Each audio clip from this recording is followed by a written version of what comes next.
Tired of your website feeling like a ghost town in Google search? Submitting your sitemap to Google Search Console is the secret sauce to getting Googlebot to crawl and index your website faster, boosting your SEO. Let's dive in. First, head over to Google Search Console and select the property for the website you want to submit a sitemap for on the left-hand menu.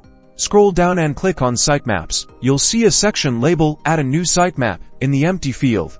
Type in the relative path to your sitemap file. This is usually something like sitemapsml or sitemap_indexml, but it depends on how your sitemap is structured. Double check that you have the correct path, and then click the Submit button. Google will then process your sitemap.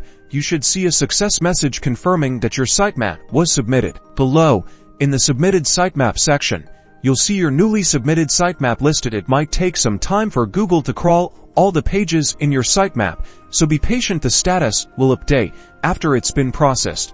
And that's it. Submitting your sitemap helps Google discover and index your website's content, leading to improved search visibility. Happy ranking.